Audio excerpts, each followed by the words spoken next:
there doing different jobs. Files stored in org format,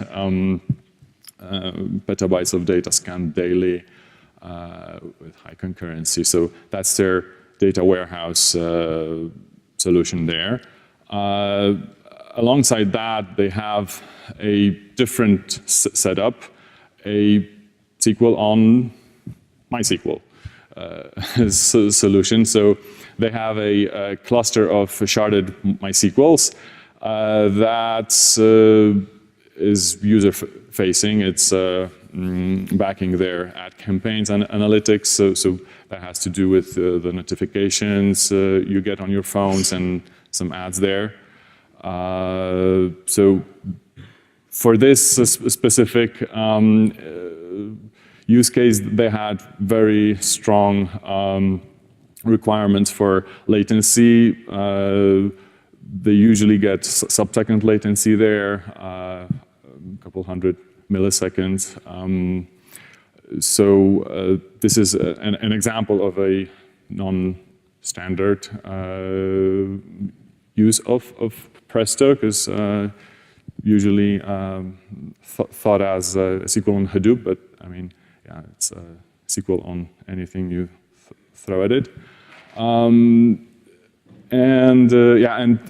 they have it highly available, or, replicated over multiple data centers, supporting complex joins. And it needs to be blazing fast because your phone's apps are powered by it. Another use case somewhere in the middle in terms of requirements was dashboards for their execs. And also it's running some backend for their A/B testing, which also is connected to user-facing applications. It had a little different requirements there from the performance side, and they actually developed a specific custom storage there called Raptor, which we're going to introduce later down this presentation, because it's an interesting case. Right. So the other notable user, like I mentioned, was Netflix. They adopted Presto and were very happy to find that as they throw all the events, all their data from their data pipeline, that involves many open source tools, which many of them they invented and open sourced. They use Amazon S3 as their storage for their data lake, and have a big Presto cluster on AWS. And they were very happy to find that that was the solution for their data analysts to be able to play around with the data interactively on Amazon, on S3. So that allowed them to get the latency to a level acceptable by their data scientists.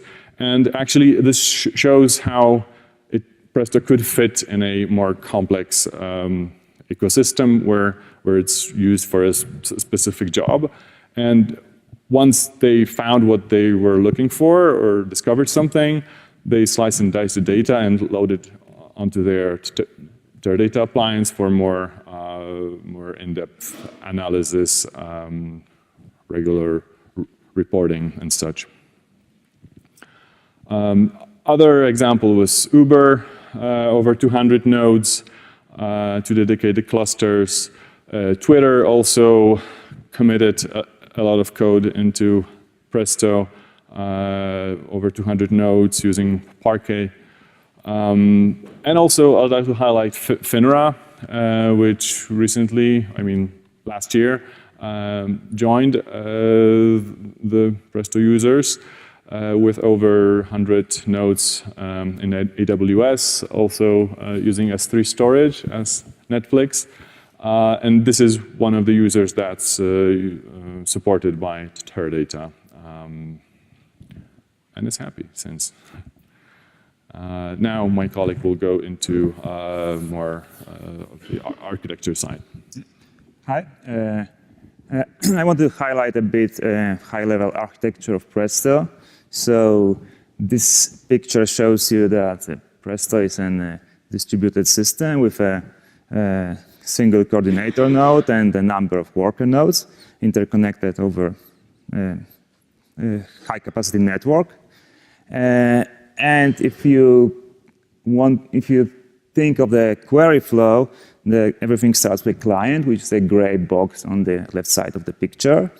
So client connects the coordinator over some kind of JDBC or ODBC connection, the RESTful API underneath, sends a query, which is processed first on coordinator. First of all, it's parsed to the some abstract structures and analyzed. Then it's planned to a distributed plan. And finally, the scheduler component is responsible for driving the execution by scheduling different pieces of work to the even actual workers, depending on the cluster state and also on the requirements on the piece of work, because not everything can be executed everywhere. And then finally, the execution follows on the workers by reading the data from the various data stores, and eventually computing the result, which is then sent to client via coordinator node, right? So the very important concept when Presto was designed was for it to be composable. So Presto has a plug-in nature. So there are two tiers of code. There is a core things, core Presto, which is the blue boxes on the screen, the parser, planner, and scheduler, and the red boxes are provided by plugins and are part of the component API, which connector API, which if you think of a connector, you can think of a connector as a bridge between Presto and external the data store. So the connector is responsible for understanding the structure of metadata and data in external data store, and is able to expose that to Presto as a number of schemas and tables, so Presto can actually use that data to do the actual processing. So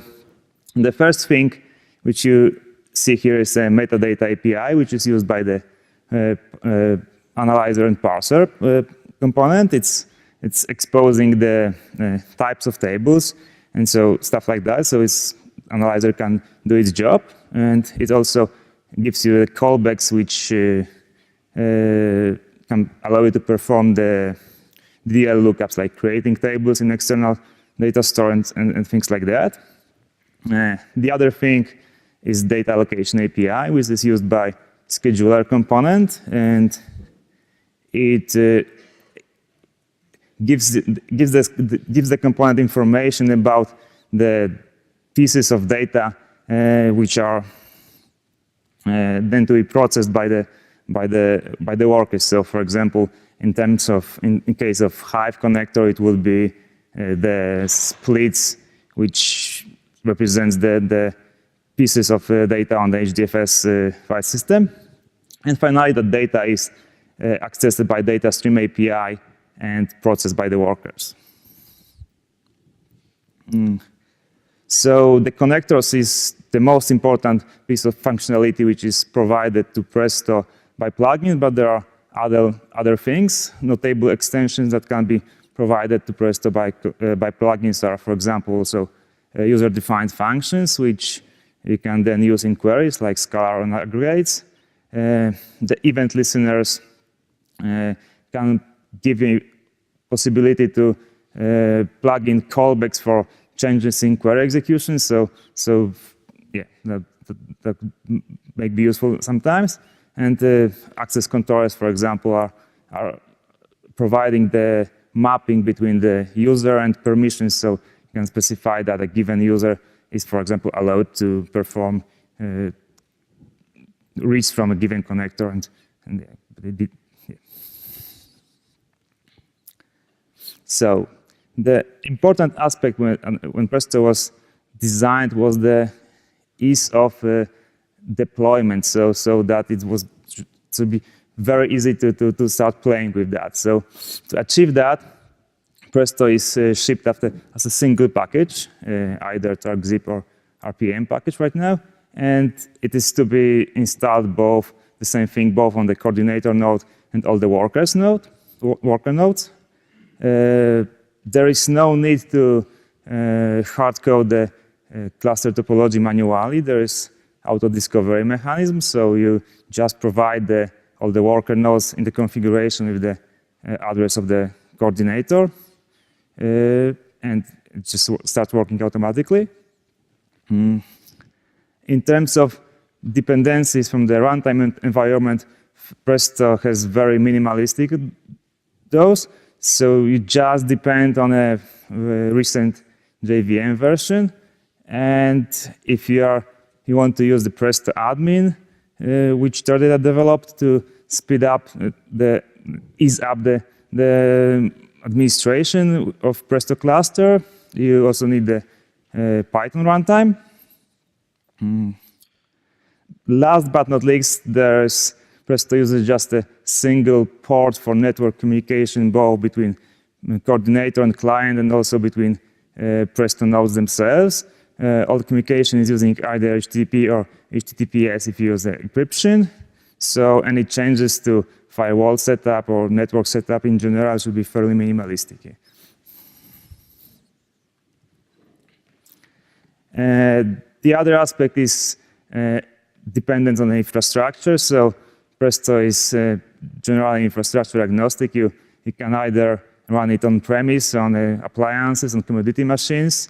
You can use virtualization on, of course, run on a cloud provider of which you like. For Amazon users, there is a nice feature that you have an EMR script which allows you to set up a Presto cluster with Hive and other stuff with just a few clicks. Also, if somebody is aware of Amazon Athena, it's just basically a Presto underneath, so yeah, you can use it also as a SaaS. So, as I told you about the basic Presto architecture, now I wanted to tell a bit more in detail about the connectors which come as a bundle with Presto. So, first one I wanted to cover is the one which is probably most widely used.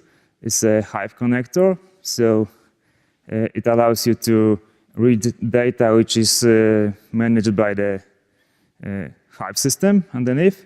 So the metadata is coming from the Hive catalog. Presto is reading that through a Thrift API. And apart from that, no other pieces of Hive execution are used. The data for the tables is directly read from the distributed file system. Currently, 2 of those are supported. We have support for HDFS and S3. On top of that, various file formats are supported right now: ORC, RC file, Parquet, Avro, sequence file, and text. The first 3 uses the specific Presto readers, which directly, when you read the data, transform those to the Presto-specific structures, which makes those 3 slightly more optimal in terms of both performance and memory utilization. And the other ones are using the wrappers on Hive code, so generally everything which Hive supports is supported also by Presto. There is the write flow is also supported for all of those, and similarly, some of them have the specific writers for Presto, and now RC file has one, and ORC one is in flight. Excuse me. So this diagram shows you a bit of data flow, how it looks like, where data when we are accessing, using a query which is accessing the Hive table underneath. So when client sends such a query to Presto coordinator, the coordinator consults Hive metastore to obtain the generated metadata of table, which includes the HDFS folder, which stores the files for the table. Then HDFS name node is consulted to translate the list of files in the folder to number of splits, which are assigned to Presto workers via scheduler component. And then on worker nodes, we consult the HDFS node again to get the information about the actual data blocks. And when we get that, we go to the HDFS data nodes, read the data, start the processing. So when we are talking about Presto working with Hive, it's important to say about interoperability and coexistence of Presto and HDFS clusters. So we have a few options here. One fairly typical one is to have those totally separate, so we don't share any resources between HDFS data nodes and Presto workers, just install them in the same data center and make them work over the network, which is nice that it does not make us care about interoperability of both, but you are losing the ability to short circuit the reads. Everything is going through network, which is not always what you want.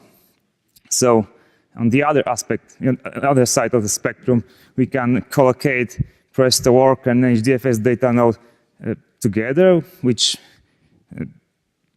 vice versa allows you to read data directly from disk very often, but you have to take care about sharing of resources, which can be managed using Yarn, for example. If you put Presto under Yarn slider, but it's another thing to think of. So the more common solution is to have a kind of mix of the two. When we, for example, have a rack which has plenty of HDFS data nodes and one or two Presto worker nodes, so we don't read the data directly from HDFS disk, but we still have to kind of shortcut the reads, even though it's using network. It's fairly cheap network that most of the communication is rack local, which is typically faster and cheaper than the communication between the racks.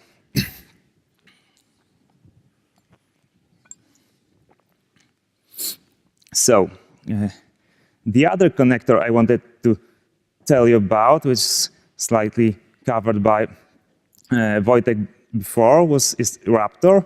And if you remember the slide before, it was to cover the medium-size use case. The important difference from Raptor and most other connectors is that it's actually not a connector for external data store. It's like a Presto-specific native data store. So like in Hive, we have the situation where data is ingested into Hive tables via different sources. So with Raptor, it's not the case. So with Raptor, every data which is coming to the storage is going to Presto itself. So it allows you to implement. It makes the system easier, and also to implement the features which are very hard to implement if you don't have the full information about what's going on with the system, which is a data backend. So Raptor had a bunch of performance requirements, and as Wojciech said, it's covering sizes of fairly medium-sized data, which hundreds of terabytes. It allows you to perform fairly frequent loads, 5 to 15 minutes latency. And a very important requirement, which is not performance related, is that it allows you to have a transactional loads and also transaction isolation reach.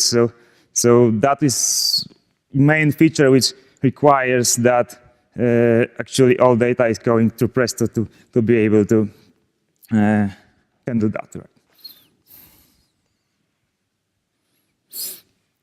So when it comes to architecture of a Raptor connector, the metadata is using the MySQL database, and data is stored into places. So first of all, data is sharded into shards of around 1 gigabyte. It is stored as the shard is stored in the system as an org file, and most of the time the data is read from the shards which are stored on the Presto workers and flash drives. But there is also another place where data is stored, which is consultant in case of the failure, when you are losing a worker or two, when the data replication workers no longer allows you to read the shard directly, and then the data is taken out from the backup storage tier.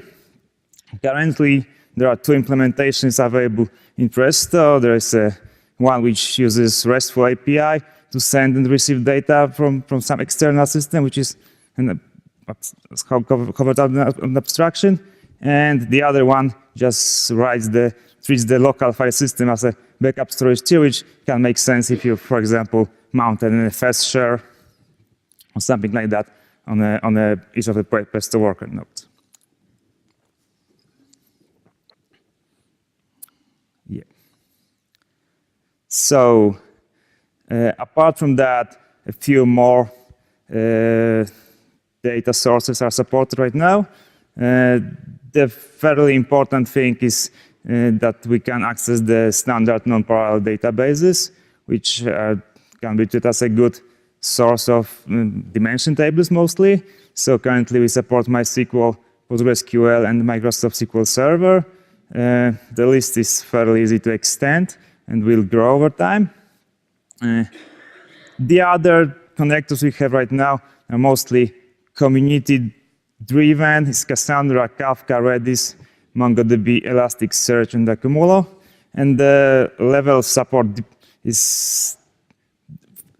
depends very much on the connector. So some have a vast set of features, and some are very simple. So you have to see a case-by-case basis to see what actually is available for each of those. Okay, now I give back voice to Wojciech so we can continue. So one of the key features that Presto was initiated with was to have ANSI SQL support. So right now, all standard data types are being supported. Last year, we contributed decimal and a couple other related types. So that completed the standard list. Also, we worked heavily on subquery support, which later last year was finished and landed in Presto, including correlated subqueries. There's some limitations there, but for some more obscure cases, but what you usually use is probably supported. So we're pretty happy and excited about that. So you'll find all the usual structural types there, map, JSON, array, and also outside of ANSI SQL, to ease the manipulation of those structural types, Lambda support was added quite recently. So yeah, that's something that allows you to express things more concisely and readably. So when it comes to DML, DDLs, support will vary between connectors, right? Because it's the responsibility of a connector to say which operation it supports. So you'll find Hive connector to, of course, implement them all. For others, connectors, this may vary. So when it comes to connecting, talking to a Presto to issue queries, the obvious choice would be JDBC, ODBC. So here, from JDBC side, you'll find two options. One is the community-driven open source JDBC driver, which is a good option if you're just going for submitting a query and that's it. It doesn't support authentication mechanisms. It will not support information schema and other elements of the JDBC spec. But if you really need that, and if you need ODBC, then go for the closed source ODBC JDBC driver, which Teradata provides free of charge without exclusions. It's just not open sourced. But you'll find the full spec there, compliance, and also all the authentication mechanisms that Presto supports. You'll also find a CLI, that's pretty obvious, and some language-specific bindings from R, Python, Ruby. Fairly easy to add new ones since it's a RESTful interface. For the more enterprise side and business users, adding ODBC enabled Presto to be accessible from tools like Tableau and other BI tools. So now it's fairly easy. Tableau has actually certified Presto as one of its data sources, so it's available from the main menu there, and it works quite well to play live with your data in HDFS through that. So as performance was one of the key design goals, Presto was designed using the classical MPP style in memory execution, so passing everything in memory without materializing. Also using vectorized data processing wherever that's possible to take advantage of columnar data whenever it's in that format. Also, we went to lengths in how we coded the Java code there, doing bytecode compilation per query for the hot parts of that code, and looking at the inner loops and how Hotspot treats that to carefully step there. And also took measures to see how the GC interacts with the memory structures there to minimize GC. In a properly configured Presto using G1, you shouldn't see any full GC cycles at all. It should be pretty flat. The focus was to have Presto work on different workloads to be versatile. So the multi-threaded execution there tries to push that to limits and allow different types of queries to coexist. So when it comes to performance, the optimizer right now is under heavy development. So currently there's a rule-based. We're working on a cost-based one. You should see join reordering around half of this year to be in the Teradata certified release available. So that should open a lot of possibilities. This will be done exploiting statistics provided by connectors. Namely, right now we're taking advantage of what's in the Hive Metastore. So there's heavy work being done as we speak. From the enterprise side, also was very important to have security. So Teradata contributed a lot of there. So there's Kerberos LDAP, pluggable authentication schemes, support for Kerberized HDFS clusters, and SSL on the wire for client to Presto, Presto nodes talking to each other, and if you're operating on an unsecured network. So that's what you need probably. Also, if you're coming from a Teradata world, then Presto fits there pretty nicely as a starting point to talk to a Teradata and federate queries, or for a Teradata to talk to all the data sources that Presto is able to talk to through the Presto gateway, right? So that's why it's beneficial to connect a Teradata to a Presto, since you can, from a Teradata, talk to all those other systems that Presto has connectors to. Thank you very much. We'll take questions now. Go ahead. Is there any benchmark between HiveQL and Presto? I'm repeating the question because it's being recorded. There aren't any public benchmarks between HiveQL and Presto. By HiveQL, you mean HQL? Or what do you mean by HiveQL?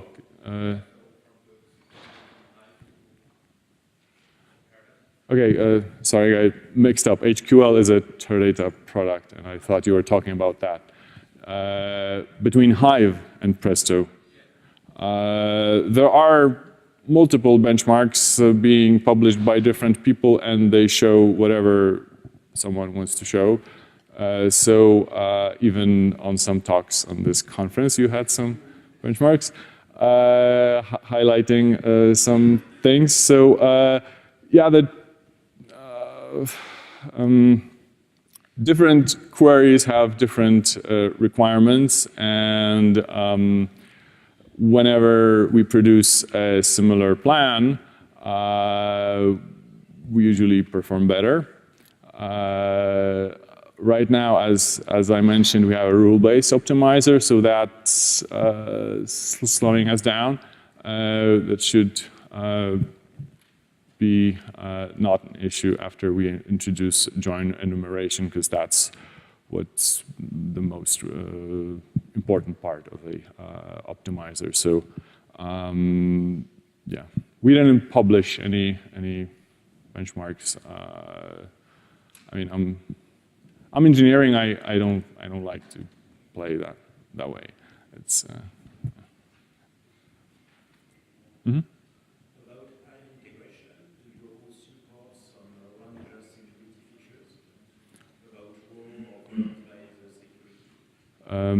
Sorry, I didn't get that. Did you get it? About Ranger. Do we support the Ranger? Go ahead. No, we currently don't support that, just the grants information from catalog. Many people are asking about, so probably get into high priority soon. Yeah. Are there any plans to use projects like Osipiuk site to improve the optimizer? Yeah, there aren't any plans. There's talks about how to influence our developments. It's a strategical decision to go one way or the other. Right now, we aren't planning to do that, but yeah. We know call site.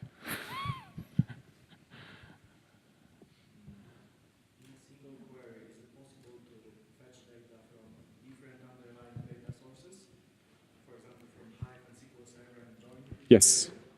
That's what it's one of the many use cases that we see people doing, issuing a query to HDFS for the data lake, and in the same query joining in some hot data from Cassandra, for example, that's being updated online by some system, right? So they don't have to replicate that data to HDFS and update it to be able to query it there. So issue a query where one table's here, the other table's there, and you have just one ANSI SQL query, right? And the connectors know where to go for the data. If I need to read a subset of data from a relational table, so not the entire contents of the table, but only a number of rows, is it pushed down to the underlying engine, or Right. So the question was if there is predicate pushdown. The answer is yes, Yes, there is predicate pushdown for relational databases. So when you're reaching out to MySQL, we will only get what we need, not the whole table. I guess I know the answer, but it was not mentioned explicitly, so let me ask. This is running on a cluster of servers, so I'm guessing there's some heavy data caching on the Presto workers, right? So when I'm submitting the same query or similar query one after another, is it every time? Currently, there is no caching. There is no caching right now. Currently, there's not. We're thinking about it. Right. Mm-hmm. What's the difference to the Apache Drill project? I didn't get the question. What's the difference between this and the Apache Drill project? Yeah, well, probably solving similar issues, right? The difference would be the rate of adoption. I didn't see Apache Drill being used that extensively in that number of users. As far as I know, so Drill supports the schema discovery. That's a strong point of them, if I'm not mistaken. And Presto does not do that. Yeah, that's a point for Drill.